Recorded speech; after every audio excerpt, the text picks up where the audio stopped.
It was about 30 years ago. Billy was hiding out in an abandoned farm near Stinking Springs. I threw in with the kid because the man I had sworn vengeance on was riding with Billy's enemies.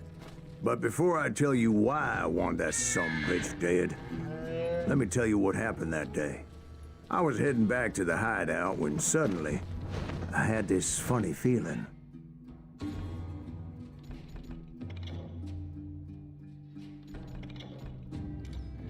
Funny, haha? No, Steve. The other kind of funny.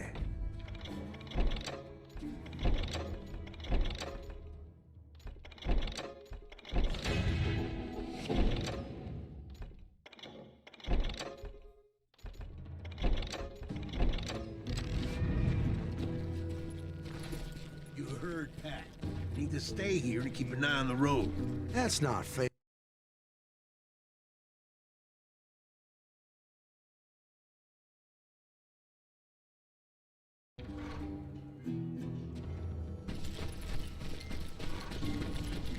Who's that? Is he with us? Was it Pat Garrett's posse? Oh, yeah. They're coming I from the heard the rear! shots and I knew I had to move fast. Garrett and his army of deputies had surrounded the entire homestead. I decided to help Billy and the boys out of it. So that's just what I did. As the governor of New Mexico was paying for the kid's apprehension, Garrett was able to hire every gun hand in Lincoln County.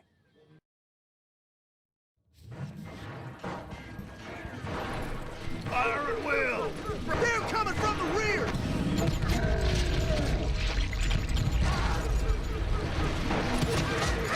We have one behind us! There!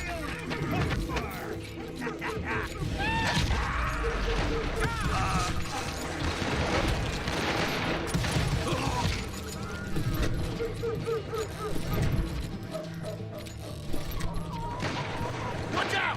He's one of them!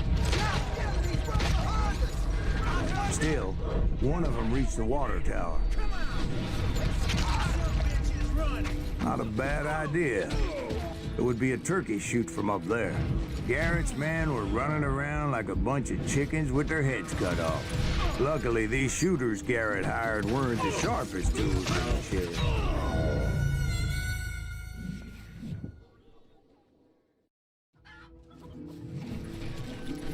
A lot of them were saddle tramps or sod busters or drunken drifters looking to make a few bucks.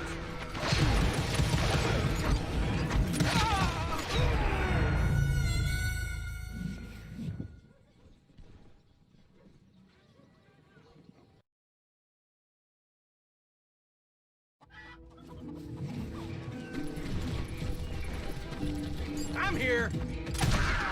God damn! I'm putting you down!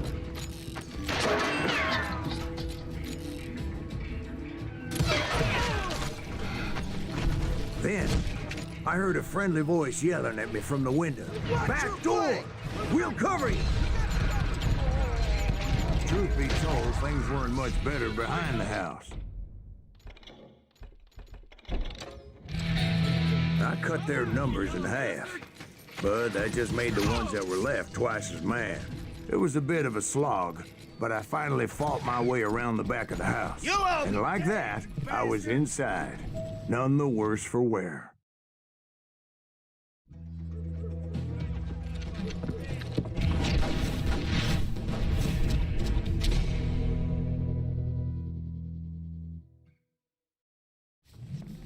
Billy looked at me and said, "About time, amigo.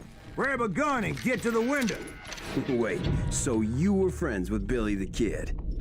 Yeah, sort of. Kill him! Anyway, we were surrounded by dozens of deputized shooters who wanted to do us harm. I'm telling you, Garrett's men were dropping like flies, but they just kept on coming. He's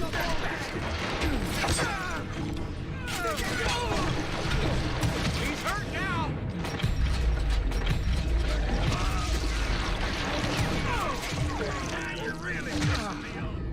That's when Charlie got hit. "They're catching us in a crossfire," shouted Billy. "Get to the other side."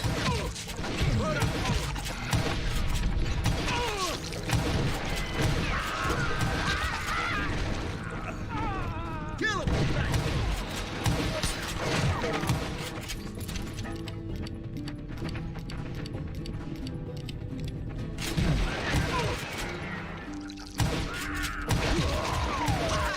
He's drunk with blood! You ain't going nowhere! I don't know how many of those cocksuckers I personally put down, but it was pretty clear, even to Billy, that maybe discretion was the better part of valor. What's that mean? It means that it was time to cut and run. "They got a Gatling," Billy shouted. "Get the horses and bring them round back. I'll draw their Make a run attention." for it! Those poor sons of bitches are He done! directed that order at me, and I thought, why the hell do I have to do it? Many would have fled in my place. But I had that false sense of invincibility that many young men have, like Jack here. What are you saying, old man? Jack is his Johnson. Yeah, he better be. Mr. Graves, please continue. Please, call me Silas, ma'am. Now, where was I? You were heading for the barn. Sounds like Garrett hired a whole regiment of hired guns. Yeah, and just when I thought I was done with them, more of these hapless bastards would pop up. Finally, I had the stables within my reach. After the fight, maybe we could treat ourselves to some fried chicken. And that's when I met Sheriff Pat Garrett. I read that you went toe-to-toe with him, sir. That backstabbing bastard with that tacked-on tin star.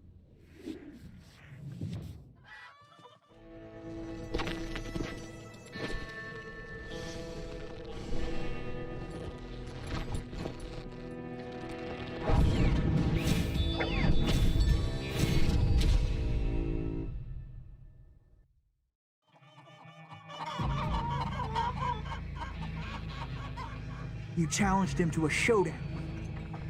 You read that in a dime novel?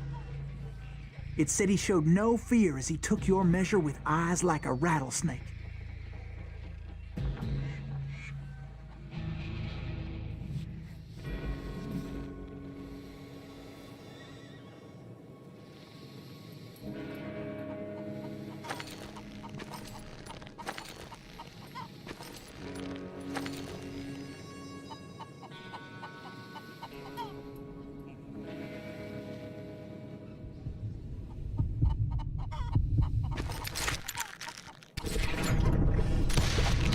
And that you killed him in a fair fight.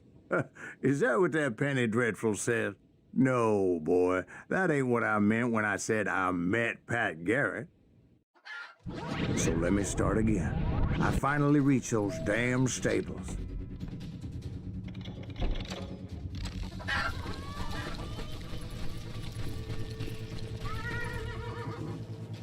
And stepped inside, and bam! Last thing I heard was Garrett's voice. "That's not Billy." And go on, how did it end? And, boy, that was just the beginning.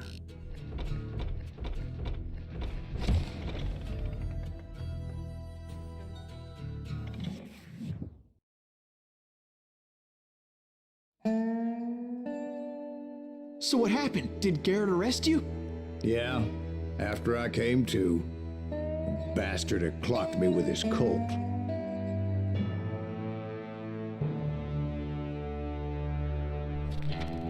And the kid surrendered? When he realized there was no getting out of there alive. So they locked you up in Lincoln? Indeed they did. Sentenced me to hang right along with the kid.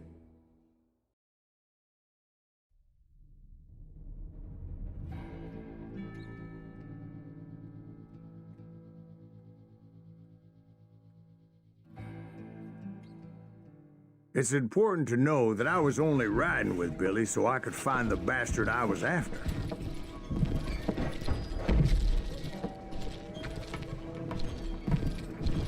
He was with John Kinney's gang, and they were sworn enemies of Billy's regulators. Why were you after him? I owed that son of a bitch a bullet for what he had done to me and mine. Instead, all I got for myself was a goddamn death sentence. Luckily, it was right around then that I heard Billy make his move. He shot Jim Bell and a few other guards as he made his getaway. Later, they wrote that some lady friend planted a pistol for him in the privy. What the papers didn't say is that Billy helped me escape, too.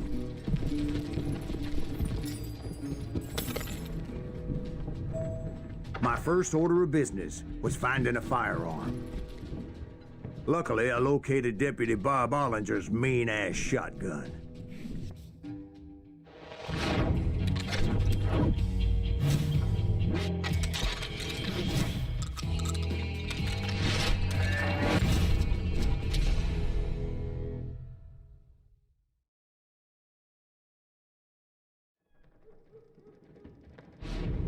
I saw Billy through the window, and he yelled that I should take to the rooftops to make my escape.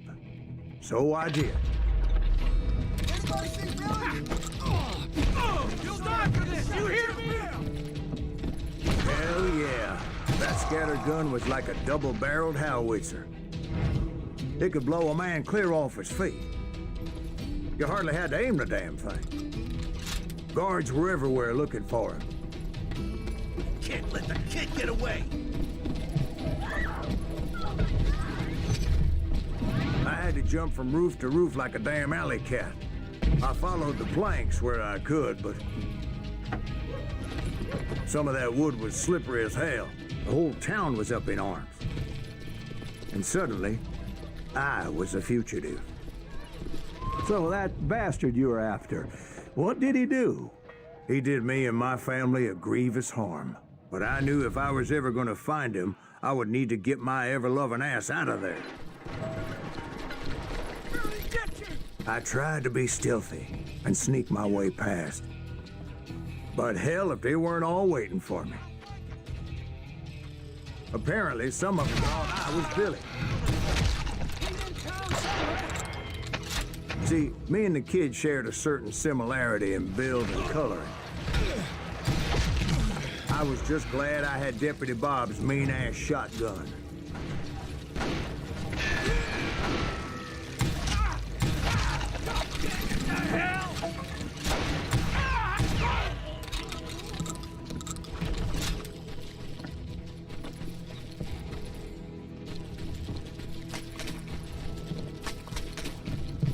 Hey! I'll flank you! So much lead was whizzing by my head, it was like everyone in Lincoln wanted to put me in the ground. I knew I needed to find a horse. Though I never did have a great fondness for those four-legged grass eaters. Smelly, sweaty, ungrateful beasts. We price them too high, if you ask me.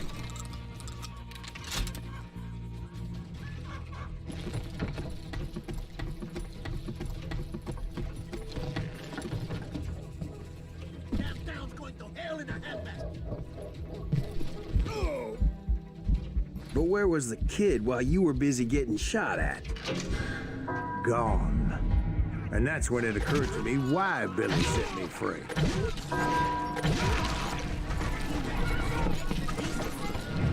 So I could be a hapless decoy and draw attention while he snuck out of town.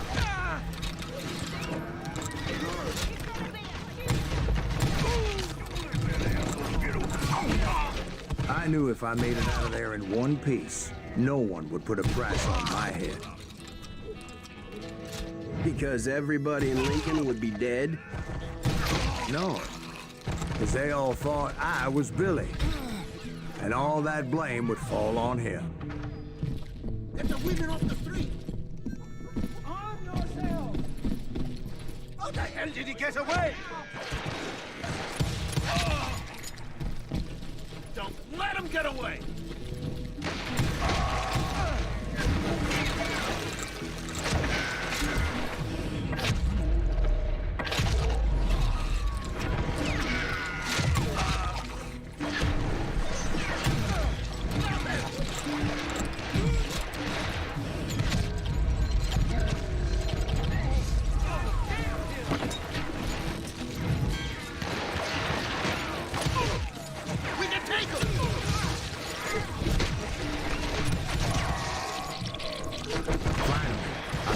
what I was looking for. The stables on the edge of town. I guess Billy saved your ass, taking out Bob Ollinger the way he did. Billy didn't kill Bob. Sure he did. He dispatched him right after he shot Deputy Bell. No, sir. Because Bob came right up behind me, angry as hell that Billy had lit out. "Hello, Bob," I said. "I think you better let me go." And he says, "I don't think so, boy. Not with my shotgun." So we stood there in the middle of the street, eyeball to eyeball. He intended to kill me, and I knew I had no choice but to defend myself.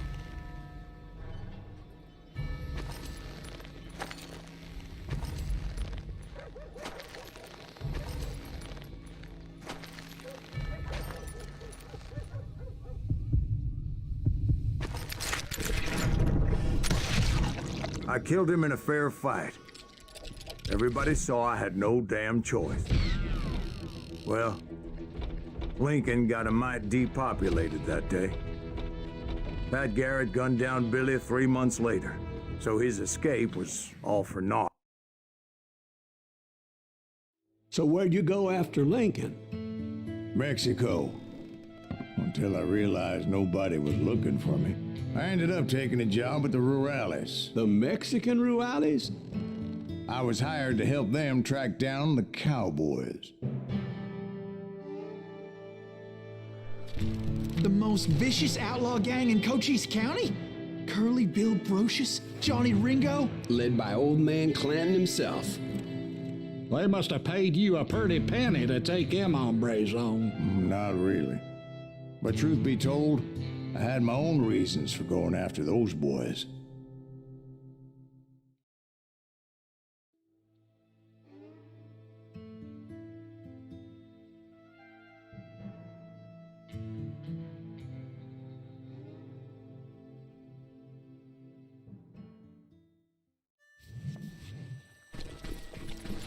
So was the bastard you were after now riding with the cowboys? Roscoe Bob Bryant was his name. Oh. But no, this time it was a different bastard I was after. The aforementioned Mr. Ringo. I came upon them robbing a stagecoach, which wasn't surprising, being they were such murderous thieves and bastards. The bandits wore red scarves, so I knew they worked for the old man. Over there! There! ¿Quién carajo es ese hombre? I did my best to help those poor passengers. Moments later, the attackers were dead, and I checked the stagecoach to see how many passengers were still breathing. None. It was then I wondered if the rocks weren't hiding more bandits.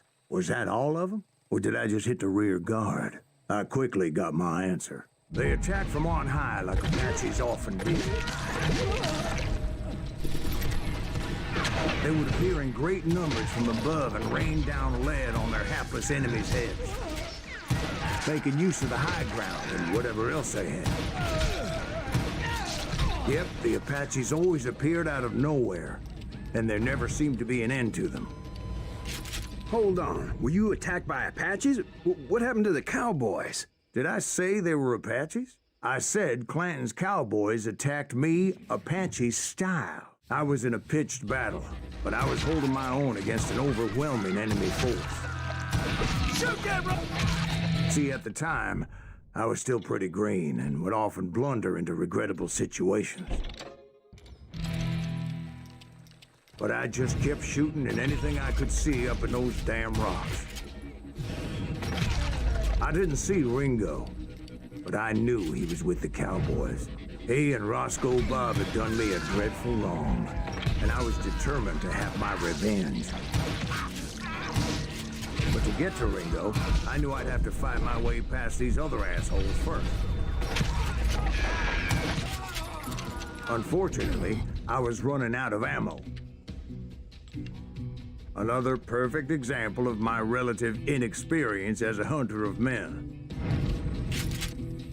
I immediately knew that a tactical retreat was called for, as my vengeful fury was much less impressive without the bullets to back it up.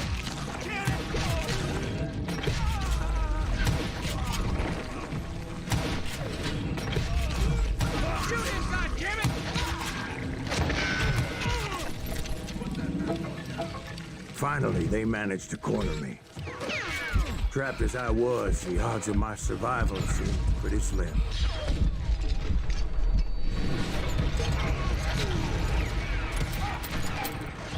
Luckily, serendipity was on my side as I suddenly spotted a way out of my predicament.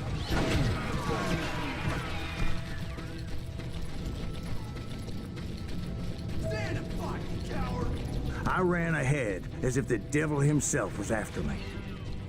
Bullets were whizzing by my ears, but I wasn't about to roll over and die. I just kept running like there was no tomorrow.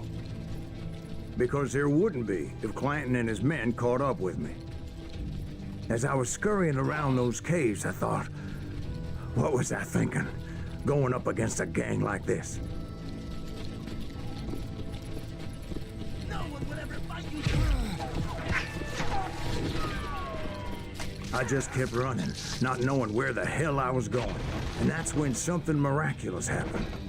Like manna from heaven. I found the desiccated remains of what looked like an Apache warrior. The old weapon next to him supplied me with some much-needed ammunition.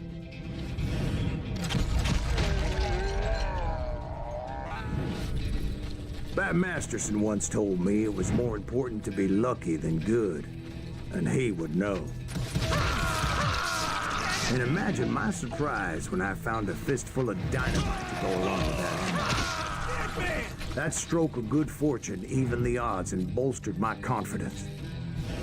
It was time to turn the tables. Time for the prey to become the predator. Time for the hunted to become the hunter. Time. All right, Jesus, we get it. They were right where you wanted them. That's right. It was finally time for that old man to pay for his sins.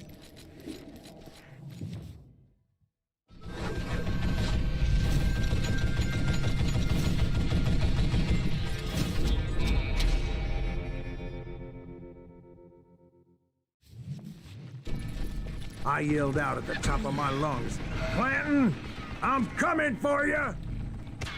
A little stealth might have made more sense, to be perfectly honest. Because that old fool had a Gatling gun and enough bullets to last him till kingdom come. But I knew I could not let that deter me. Not if I was to find and kill Ringo. I needed to get that old man off that gun. Wait!